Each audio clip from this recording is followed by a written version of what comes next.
welcome back to Saturday Book Musings. And this feels like a very kind of lazy podcast. And I love that about it because I'm not messing with, editing audio, doing any of that. But I am filming and just talking about anything and everything that I found interesting in the past week. And getting to share it with you and getting to chat about the things that I'm surprised that other people were maybe interested in. And it's just so lovely to have this time and to be able to then chat with you in the comments. And I feel like the t-shirt that I'm wearing today is such a, I'm a homeschooling mom t-shirt. Got all the mushrooms and the flowers, the wildflowers. It makes me really happy, this t-shirt. And the past couple years, I've definitely worn it on the first homeschool day of the year. And then today I did just pop out of the library, and I had a little bit of library card drama, and I'm being very dramatic when I say drama. And I lost 2 books, and it was really stressing me out. And it's been hanging over my head for weeks. So the librarians here are so nice, and they did not want me to have to pay for books if I could find them. And so I showed up last week ready to pay for these 2 books. We really don't lose many books, but about once a year we lose a book. And this year, it just so happens we lost 2 books. And I'm thinking back, it has been a year since I've had to pay for something lost at the library. But considering probably in a year, I think we get close to 1,000 things from the library. So it's really not half bad. And I believe in libraries so much that I'm not fussed about it. And we still have not used up our homeschool budget for the year. So I told my husband, I was like, there's going to be some money spent at the library, just take it out of the homeschool budget. Anyhow, last week I tried to pay for them. And the one librarian is like, well, you know what, really, why don't you just wait till next week? Because it technically isn't due until Wednesday. And then the other book, she wanted to make sure that it hadn't been brought back to the library but not checked in. She said, please let me call that library first. And then, so it was hanging over my head even longer. And I'm such a Hermione with my library account. Like, what I also don't love is that if you have any fine on your card, it can be 5 cents. When you log into your account online, it says delinquent, and it just sounds so dramatic. So I am very happy to have that all taken care of. It was really stressing me out. So I have those 2 books, we paid for them, and they said, keep your receipt. If you find it within 30 days, you can totally get all your money back. So I am keeping the receipt. We've looked in all the usual places, and now at this point, all the unusual places. We don't know. And here is the irony. One of the books is, Where's Waldo? It feels like a cruel trick of fate, like Waldo is playing a joke on us. But that is all taken care of. Like I said, it's been a year since we lost something. So hopefully we'll make it a full year this time without losing anything else. And I did pick up at the library. I'm so excited. Peter had his first book club meeting with his friend Declan, who is the son of Darryl of Fellowship of the Folios fame. And that just jogged my memory. Wow. Darryl put up, I will link it down below, he put up a video this week ranking George Eliot's books. And I was so excited to see it. And I just, poof, it totally went out of my mind. So note to self, I'm going to watch that later today. I just remembered I have so much trouble keeping up with the amount of BookTube that I want to watch. And for years, I had a watch later playlist, and then the playlist just grew, and then making the playlist overwhelmed me. So now I just kind of try to pick and choose. Occasionally, I'll just write down a short list, actually, of, here's who I want to catch up on. And so that fell through the cracks. But they're going to be reading Artemis Fowl, the series. Peter's read several in it, but they want to read through the series. So I picked up the first one. I was happy. They had it at the library. I was able to get it. I didn't have to put a hold on it. And then I also did pick up, I've been waiting for, I think, 6 months for this, because when did it air? I think I've been waiting 6 months, but the point is, it's Miss Austen. Now, for those of you that have watched this, is this very, very, very sad. Like, I can take some sad, but I'm just wondering, is it going to be so unbelievably gloomy? I don't know. So I'm just wondering if actually now it's been long enough and my morale is very, like, sensitive to media. How am I going to feel about it? So I will be curious in the comments if any of you have watched it, how you felt. Because I remember, it's weird. I can handle sad books much better than I can sad movies. I think because I really respond to emotions and music quite a bit. And so the soundtracks really, really, they affect my emotions a lot. Like my emotions are very much, I can be very moved by music. So I find definitely, like, now that there's less daylight in the evenings, we always have to have cheerful music on in the evenings. And what maybe in the summertime I would consider cozy, once the fall and winter hit, it's like, oh, that feels kind of dreary for now. We do like to have quite a bit of Enya that plays in the wintertime. So I'm trying to hold off because I love winter to be like Enya season. Not like I have to limit myself, but I am such a seasonal person. And so I'm really looking forward to January and February playing tons and tons of Enya. And I am a person who my Christmas consumption, in an ideal world, I would observe Advent faithfully. And I would not do Christmas music until December 24th. I think that's when I would do it. But I am weak and I do try to make myself wait until the day after American Thanksgiving.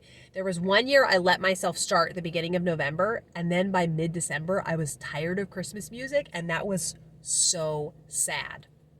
So I'm trying to wait till the day after Thanksgiving, but I also feel a whole lot of complicated about holidays coming up.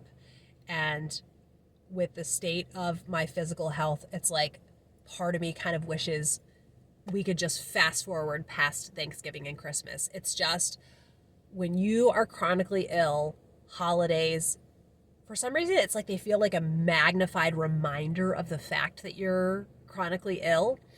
And just like the treats are just off limits for me. And so I don't know how I'm going to feel about Christmas music. I'm like excited to play it, but then is it going to be more of a reminder? I don't know. So I'm really loving just having books and movies that I'm excited about right now. And we'll just see kind of how Christmassy I want to be actually next month. We'll have to wait and see. Okay. I tried with Grace Livingston Hill again. I tried the daily rate. I told you last week that I was cautiously optimistic. And at the end of the day, I think she's a little bit too sweet for me. She's an author that I want to love. Like, I think the worlds that she creates are very cozy. They're very welcoming and warm, but I think they're just a little too sweet for me. And someone in the comments, my friend Lisa, she said that she had tried Grace Livingston Hill and she was too staid for her. And so I had to look up the definition of staid, I'll be honest. And I thought, yes, that's it. Like, I want just a little bit more, I don't know. It just feels very fairy tale-ish, and kind of, it doesn't feel quite grounded in reality. And when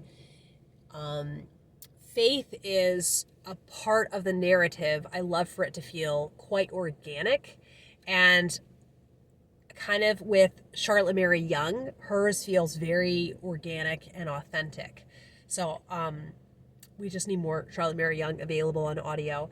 So it could be that in a couple of years I'll try again with Grace Livingston Hill. This is not me saying never, but this is me like, oh, I tried again. Yeah, no, maybe in a couple of years I'll try again. But that being said, then I was talking with Darryl from Fellowship of the Folios, and he was giving me a few recommendations. And he said, I don't know if you read much Christian fiction, but Janette Oakes' Canadian Mounties series, or Canadian West series, is really good. And that jogged my memory. A few years back, I did a buddy read with Ray from Ray of Sunlight and Petra from Petra U of When Calls the Heart. And I really enjoyed it. And I have no idea why I didn't continue on. So imagine my excitement when I remembered that. And I thought, ooh, yes, I would really love to revisit that. And so I had other audiobook priorities, and then I started listening to When Calls the Heart. I started listening on Spotify. If you have Spotify Premium, you get 15 audiobook hours per month. So I could not stop listening. I loved it so much. I think I liked it even more this time around.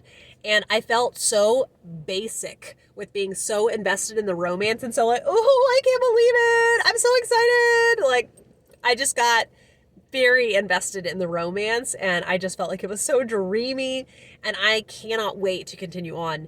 So I checked in my listening count. I have 1 hour left, and my month of hours rolls over on the 18th. So before the 18th gets here, I'm going to go ahead and start the next in the When Calls the Heart series. I think it's When the Spring Comes. I'll put the picture up there. And go ahead and clock that hour in, and because the hours don't roll over. So I really am very excited to continue on with the series. It starts off with Elizabeth, who's our main character, and she lives in Toronto. I think she lives in Toronto, and she's very much a city girl. So this kind of feels like Dr. Quinn, Medicine Woman, but with a teacher. And set in Canada. And so then her half-brother, he talks about how they really need a teacher in their town. And she kind of isn't sure how she feels about it, but at the end of the day, she ends up agreeing to travel out west. And she comes to this, it's just so different than her life. And I really loved being back in the world of this story and getting to know all the characters. And I really love the character of Elizabeth and seeing how she's so new to independence and adulthood, and it's such a steep learning curve for her. Like, she doesn't really have survival skills, and so everything is new to her. And I just loved how believable she felt as a character. Like, she really did seem overwhelmed by life at times, but also she was so strong. She kept going, and it did have a trope that I do struggle with sometimes in romance novels, which is the misunderstanding. So that part, isn't my favorite part of the story, but there's so much that I loved about it that I'm totally willing to forgive it that. So if you have thought that Janette Oak was not worth your time, but you haven't actually tried her, I would encourage you to try this, because if you just want something that is just like a lovely companion to be with and has characters that you're really going to come to care about, and the faith that is interwoven into the story, it feels very believable to me, and I just felt really edified while I was reading it, but it doesn't feel kind of overwhelming. I just really enjoyed it. So I was really grateful that When Calls the Heart lived up to my memory, and I'm so excited to continue on with the series now.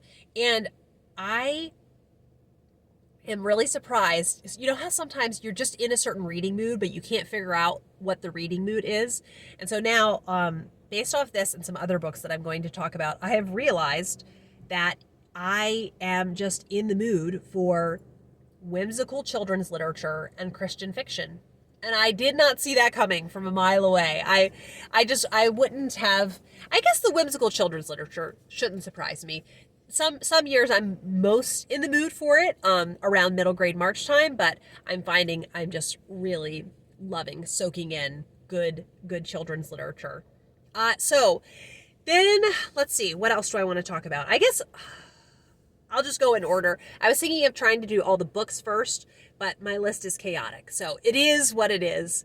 I did end up watching The Wizard of Oz. I watched with the boys, and it was so funny. So we were going to watch a different movie with my husband, but my husband and I, we both, actually our whole family, we got colds. And so then David was like, I'm sorry, I cannot sit upright long enough to watch a movie tonight. So the boys and I, we tried a couple movies I had gotten from the library, and we just weren't in the mood for them. And so we would get like 5 minutes in. We're like, no, we don't feel like watching this. And so finally the third movie was The Wizard of Oz. And we stuck with that one. And it will never be the story of The Wizard of Oz. It won't ever be like quite my favorite thing, but it's one of those movies that it's just so beautiful. And Judy Garland, I think, is absolutely stunning. Like I'm so in awe of her when I watch her. And to think about the atrocious things that she survived and went through, it's just it's so sobering. So to see just her marvelous performance, and I just feel so moved, especially by the ending scene where she's back with everyone and so delighted to be back home. So yeah, very, very fun movie. And then the boys were actually away last weekend, and so it was very fun on Sunday. Somehow the movie Pretty in Pink came up. David and I were talking about it, and I have been wanting to rewatch Pretty in Pink for like 5 years now. And I don't know why I haven't done it yet. And so it was so fun to have really wanted to rewatch a favorite for a long time and then finally rewatching it. And out of the John Hughes, 16 Candles, The Breakfast Club, Pretty in Pink is far and above my favorite. I love the story. I really, the culture wars, and then the side characters. If there are great side characters in a movie, it's what really seals the deal for me. So Ducky and Iona. And also, I mean, James Spader as Steph the Creep. He's so good at that role. He's so good. And I just, all of the clothing, it's not necessarily my taste, but it's so interesting to look at. And the soundtrack is fabulous. So I had so much fun revisiting that movie, and the scene where Ducky lip syncs "Try a Little Tenderness" is absolutely fabulous. There's so many great lines in it, and like when he finds out that she's going out with Blaine, and he finds out his name is Blaine, he goes, "That's the name of an appliance. That's not a name of a person." So it's just, I love that movie. Now, what's interesting for those of you that have seen it, and maybe this is very well-known trivia, but just in case, on the off chance somebody doesn't know it, the ending, Andy was going to end up with the other guy. There's kind of a love triangle happening in this. So she was going to end up with the other guy. And they previewed it, and audiences hated it. They hated the ending. And so then they had people come back and they refilmed an ending where she ended up with the guy that you see her end up with in the movie. And I thought that was wild. I honestly feel very conflicted. I don't want to spoil it for people. Yeah, so I don't think I'll say more. Maybe I can chat in the comments if people are big Pretty in Pink fans, because I really enjoy that movie. It's one of my comfort movies. And I did end up finishing Help, I'm Drowning by Sally Clarkson. And I mean, it's Sally Clarkson. So the writing, I think I wish it had been a bit more lyrical. It is very straightforward. So I did enjoy it, but it wasn't a book where like the quotes will really sit with me. It felt like her podcast. It felt like an episode of her podcast, which I love, but maybe I wanted a little bit more as far as writing style, but I still definitely recommend it. So the movie that we wanted to all watch together as a family was Paddington in Peru.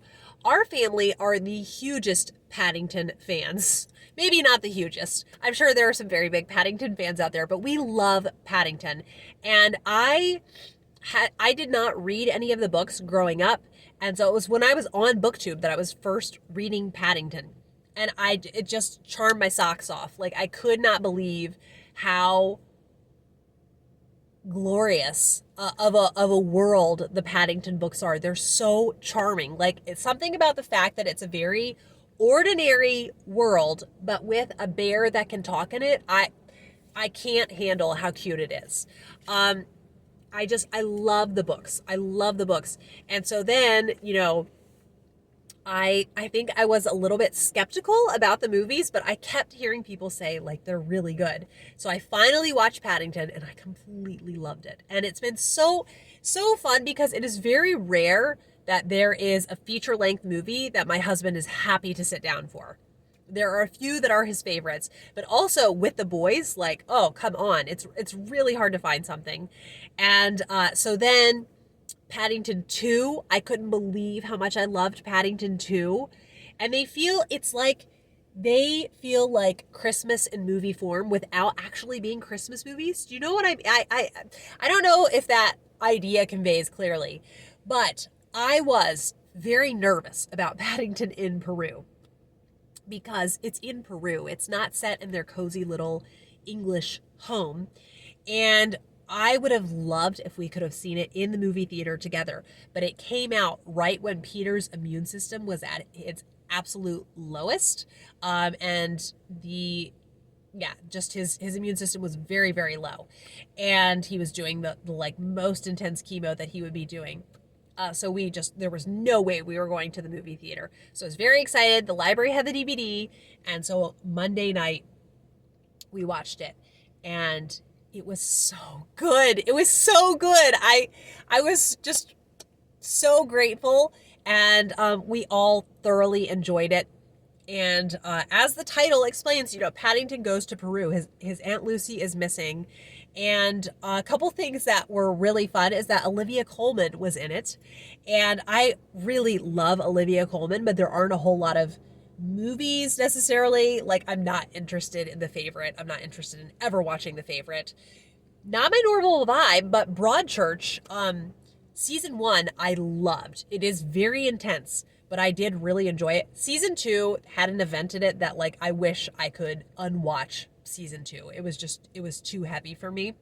But I was so excited to see her in Paddington in Peru. And then Antonio Banderas was also a character in it. Also, for you, Call the Midwife fan, I thought it was really fun. One of the midwives was one of the nuns / midwives was a nun in Paddington in Peru. So that felt very much like an Easter egg that was in there. And the other part that I was nervous about was that Sally Hawkins did not return as Mrs. Brown, and in this one it was Emily Watson, and she played Mrs. Brown. But the kids, what do I want to say? The kids were Jonathan and Judy were played by the same actor, so I think that's really cool. I think it's been a 10-year span, and they're still playing those characters. And Emily Watson was wonderful in it. She was just excellent. So it didn't feel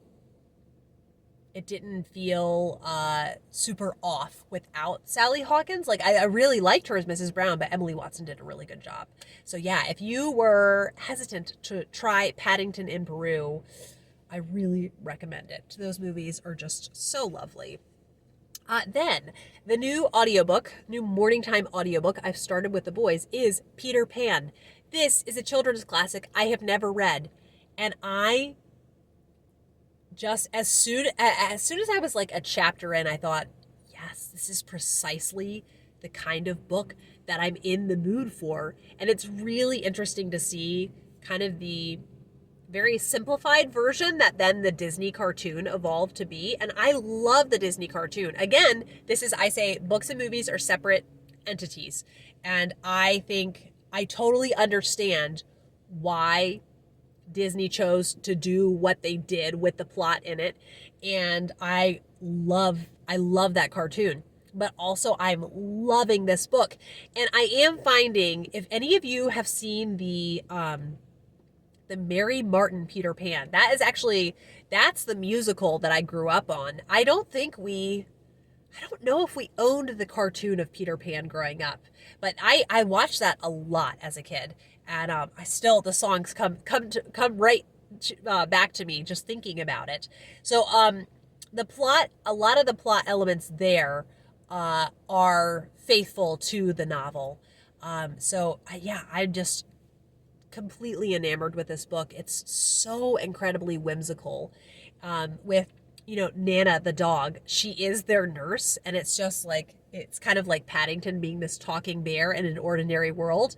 I find that very charming. Just almost magical realism, I guess. Just these little notes of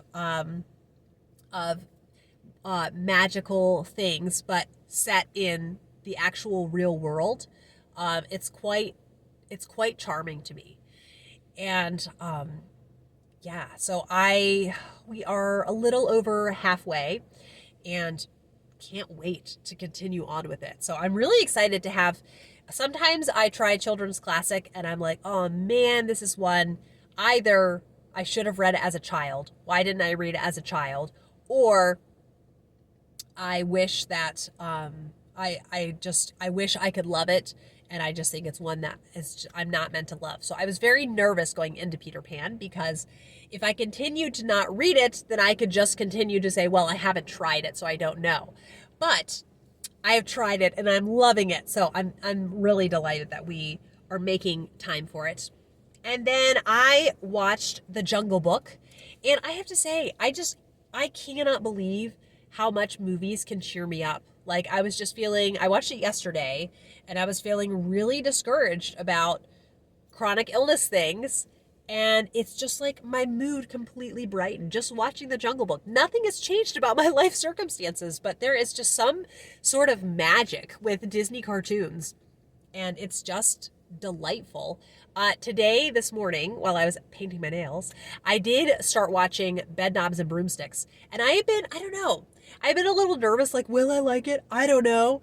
And so I had put off watching it, and I am loving it so much. So very excited to cozy up later on this Saturday and continue watching Bedknobs and Broomsticks. And I'm going to attend Rebecca and Jen, their Cozy Reader Book Club. And it's very fun to attend today, because yesterday they announced the 2026 lineup, and it looks like a dynamite list. There's a lot that I have not read. Almost all of them are accessible on audiobook, so I don't know what the upcoming year is going to hold for me. So I like that there is a lot I could access via audiobook. And I read The Stormy Petrel by Mary Stewart. This was a reread for me, and it was a more middling Mary Stewart for me the last time that I read it. And this time around, it was a middling Mary Stewart for me. It was one of those ones that is a real puzzle to me, because there's a lot that should make me love it. It's set on a remote Scottish island, and this woman is a writer, and she's kind of giving herself her own writing retreat, staying in this cottage. She hasn't seen her brother in a long time, and he's recuperating from an injury, and he's going to come stay with her. And then there are two men that she meets on the island, and then the course of the book is her kind of figuring out who she can trust, who is trustworthy. And so there's so many elements there that it should be like, I should completely love it. But for some reason, it's just one that I'm like, it was nice, but I don't fall completely in love with. But Mary Stewart's writing is so beautiful, and it really made me realize, like, oh, I've missed her writing. The last one I read was, I think it was summer of 2024. I reread Madam Will You Talk, which is so good. Oh my goodness, I love that one. So I definitely want to make some space for some more Mary Stewart. I was thinking about Touch Not the Cat. That was one that really took me by surprise with how much I loved it. And it's I feel like a very divisive Mary Stewart. I can't tell you whether or not you're going to love it, but I just know that I really loved it. I was undecided for like half of the book, and then once the second half hit, I decided, okay, I love this. I'm also a little bit apprehensive though, because will it live up to my memory of it? Who knows? Okay. Oh my goodness. Just some bookish excitement for you. Oh my goodness. Okay. I started I'm so excited about this. I can't even decide the order that I want to talk about it. Basically, I was looking around on Hoopla, and for Christmas time reading, I find that kind of contemporary Christmas romances, I usually end up DNFing. Unfortunately, I don't know what it is. Like, why contemporary? Why is that? Because it can have good writing, but for some reason I just get bored about 30% of the way through. However, if it is a historical, particularly Regency romance, and maybe it's the authors that choose to do that, but there are some authors that do both Regency romance and also contemporary romance. So I don't know what it is. And one I loved a few years ago was A Yorkshire Carol by Kasey Stockton. And I really loved her writing. And so then just going down the rabbit hole, and I found there's another Kasey Stockton that I have access to on Hoopla, another Kasey Stockton historical Christmas romance. And I'm very excited to indulge in that in December. And then I found there's sometimes there will be loosely connected novels that they're set in the same world and you'll hear some of the same characters referenced, but they aren't sequential at all. And so there's more in that series, and I'll link all of this information down below. And then I thought, oh, I would like to see an interview with Kasey Stockton. Lo and behold, I stumble on this. Kasey Stockton and several other authors did a reading retreat at a chateau in France. Can you imagine the glamour of that? And several of these authors, they're being interviewed. And then when asked, where can you find our books? They said, oh, some of my audiobooks are on YouTube, blah, blah, blah. And I kept thinking I was mishearing it. I look it up.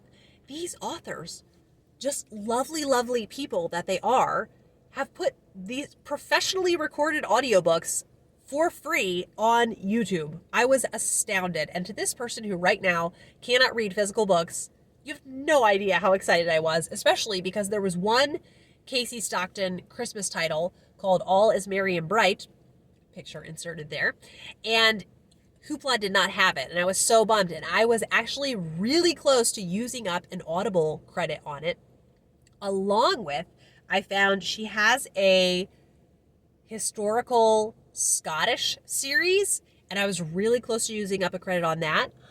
It's on YouTube, the audiobook. I could not believe it. So I went ahead, and I have this bad habit that I've gotten into where when I'm in the middle of a book that I'm enjoying, I start to panic about what will I read next. And I need to know and be certain that I have a good book waiting for me and lined up. It's this really just like over the top neurotic habit that I've developed. So I go ahead and I search around and I start other books. And so what happened to me is I've now had a trail of this. While I was reading Stormy Petrel, I wanted to know that I had one lined up. So I started listening to another one, and I'm really enjoying that. I'll tell you about it momentarily. And then I thought, well, I need to know that I have another one lined up. So I started listening to the first in this Kasey Stockton series, Journey to Bongary. Journey to Bongary Spring. I'm so excited about this. So it's Scotland, where there are warring clans, and it's basically going to be a marriage of convenience. And our main character, I think her name is Isabel. She is really scared about this marriage of convenience, that she's being used basically as a pawn to help ensure peace amongst the clans. And so she sneaks out one day. She wants to go to this magical spring because she is in love with another man. And she wants to kind of free herself of this love so that then she can go into this marriage not being kind of heartsick. So while she's in the middle of finding this magical spring, there's another warring clan that, as a kind of They can have her as a bargaining chip. They want the young man in this clan to kidnap her. And I don't know if he's supposed to marry her, but I just could not be more excited. So Christian romance right now is just really hitting the spot. I'm so excited to continue on with this one. Before I continue on with that one, I want to be responsible, and I will continue on with it. It's absolutely thrilling. Masquerade at Middlecrest Abbey by Abigail Wilson.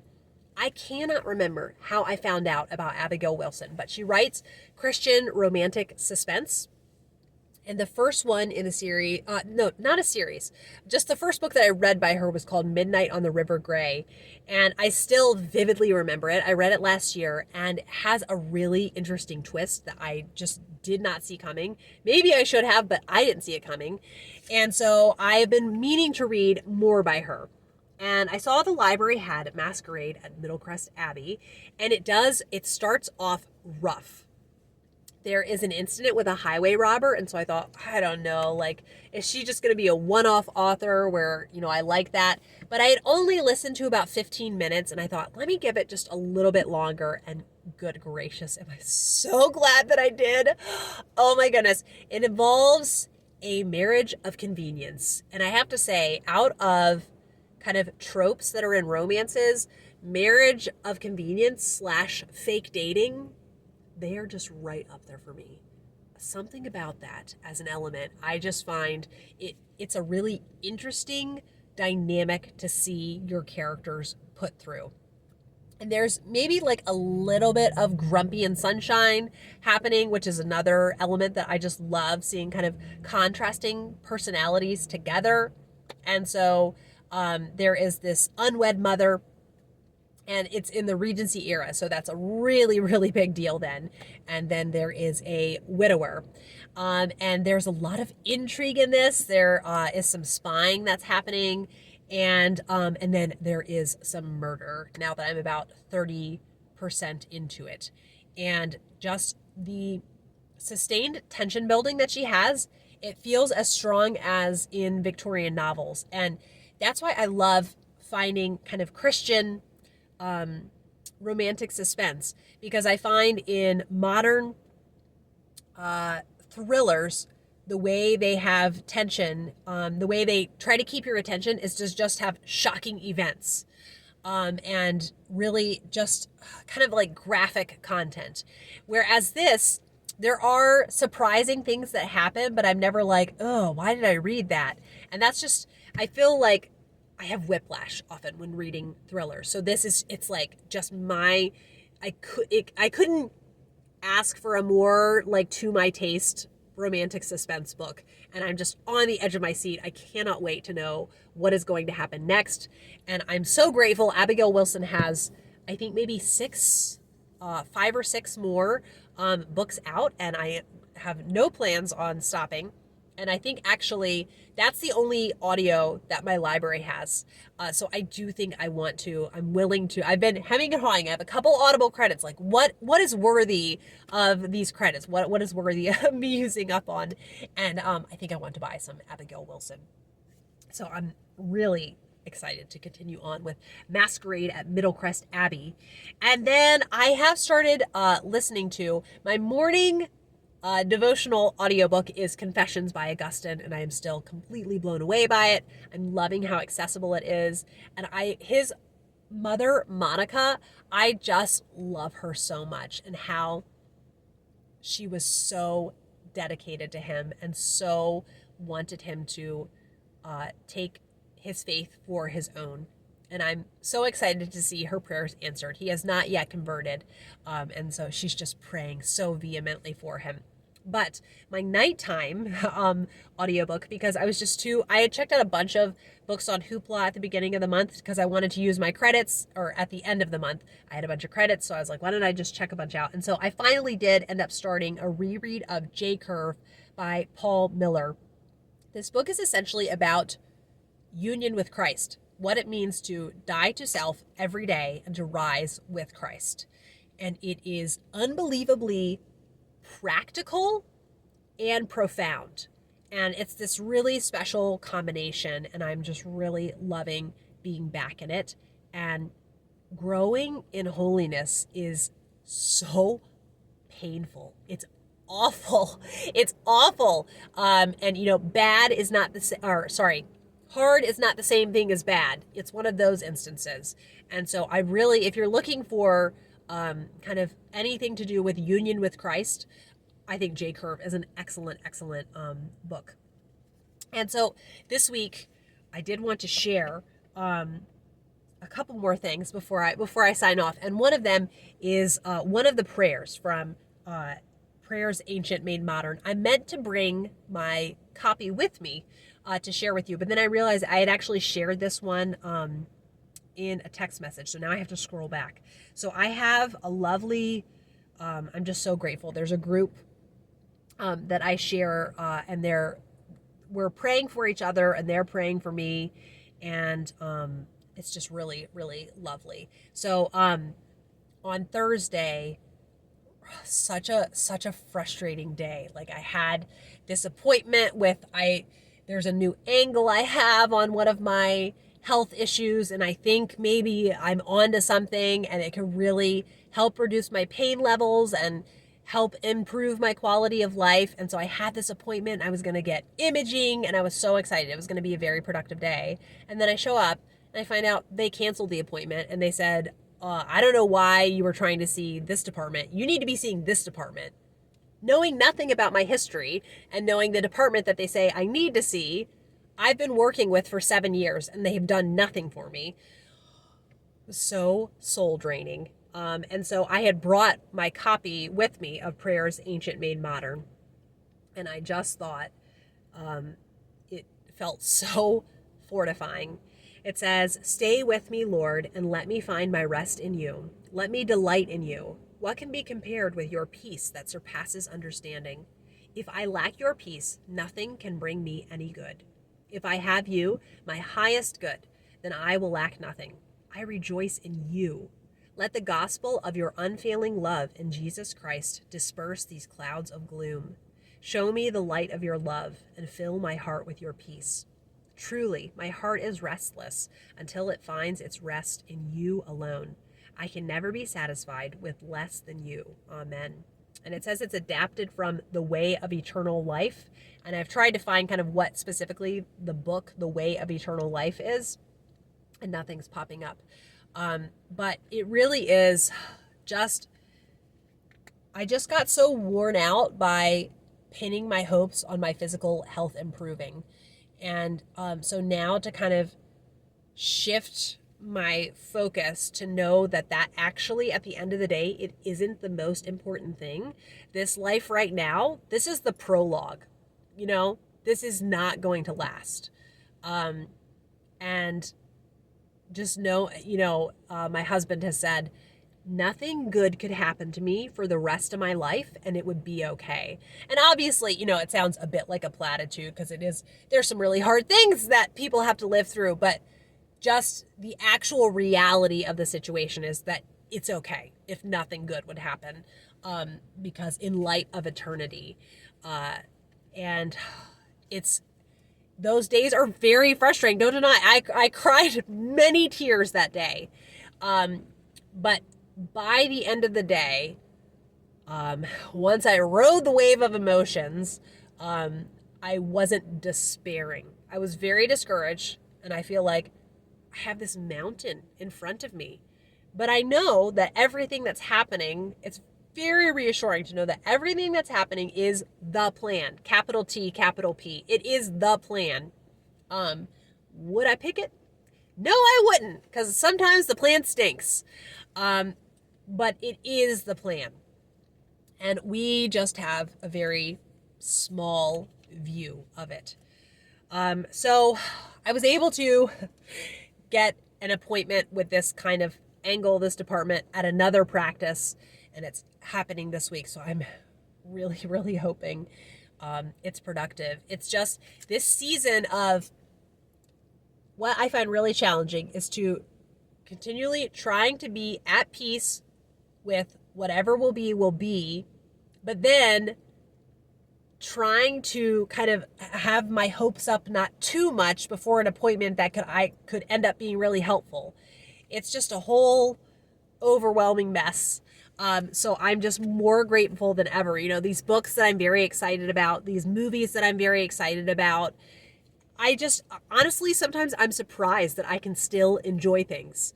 And so finding things that I can enjoy just it feels like gold in the midst of this. And there's a song I want to share. If you are a Celine Dion fan, listen up. You're not going to want to miss out on this song. If you are not a Celine Dion fan, you will not like this song. So it was the background of a short that I was watching. Like the song was playing, and I just thought, what is this song? I have to know what this song is. So I love that it was labeled on the short, and I said, this sounds like a Celine Dion song. Lo and behold, it is an Indonesian artist doing a cover of a Celine Dion song. I have to tell you, like 13, 14-year-old Kate discovered Celine Dion from the All the Way A Decade of Songs collection. And it's just, I was utterly blown away. And I have very like romantic sensibilities, very Anne Shirley. And so to have this music match the intensity of like 13-year-old Kate's emotions, it's just like, it felt like Celine Dion's music was made just for me. I was very devoted to Celine Dion for about, I'd say, close to a decade, and I still do love her, but I listen to her like every single day for years and years. And I do still, the thing that has now come into play is my husband does not enjoy her music, as I think plenty of men would say they don't love her music. And it's so funny because when he plays things like, there's this German band that he loves, Rammstein. Oh, good grief. When he plays Rammstein, or songs that are in the category of like the Summer of '69, to me, it just sounds like noise. And I say, that's ugly boy music. And so to him, Celine and Barbara, two of my favorites, he's like, it just sounds like noise to me. So I do try to not play a ton of Celine Dion when he's around. But, this was one I hadn't, it's called I Love You. It's one that I hadn't actually heard from Celine Dion. It was one of the older albums that I happened to not get. Like I got the color of my love, which, I love that song. Oh my goodness. And now I'm thinking, like, on the drive home, I want to listen to The Color of My Love. But I had not heard I Love You. And this Indonesian artist, her voice is absolutely stunning. So I'll definitely be listening to that a lot. And I'm so into the seasonal movies and music that I make seasonal playlists like every single season. And then it's like having a little scrapbook of memories. Like I can go back to that playlist and instantly be like, oh, I remember this memory from that time. And I just love doing that. Then also the boys were doing more memory work this week. And Peter is doing the first few verses of Psalm 51, which is create in me a clean heart, O God, and renew a right spirit within me. That whole passage, and it made me think of the song. And I looked up, Keith Green is not an artist that I grew up with. I grew up with like Fernando Ortega, who else? I'm trying to remember. Fernando Ortega, Steve Green, Caedmon's Call, any other contemporary Christian music? Kids who have grown up out there, but Keith Green is not one that I grew up with. And so I've loved this version. I've been playing it a lot this week. Finding it incredibly encouraging. And that is a thing that I want. I do not want my heart to turn hard in this time. That could be, from everything that's happening, the worst outcome is that my heart turns hard from all of this. And, it is it's terrible to grow in holiness. It's a very painful process, but my comfort at the end of the day is not the most important thing. Oh, it's very hard to say that and to actually believe it, but I think I do believe it. Yes, so hopefully this season will end sometime in the near future. And I think that's all I have to say. Very excited to continue on with the Christian romance. I have so much that I want to read and that I am excited about. More Disney movies to watch. I was kind of, didn't watch as much this week as I was wanting to. There were a couple days where I felt really discouraged and like I watched shorts. And why do I do that to myself? Like my morale actually feels improved when I watch movies. My morale does not feel improved when I watch shorts. That's just me personally. I'm not saying no one should ever watch shorts.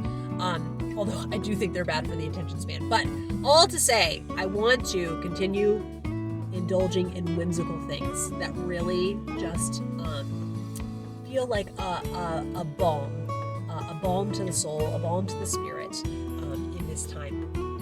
So thank you all for watching. Thank you so much to anybody that leaves comments. I really love getting to chat with you. And I look forward to chatting with you in this week's comment section. And I will be back with another Saturday Book Musings soon. Bye!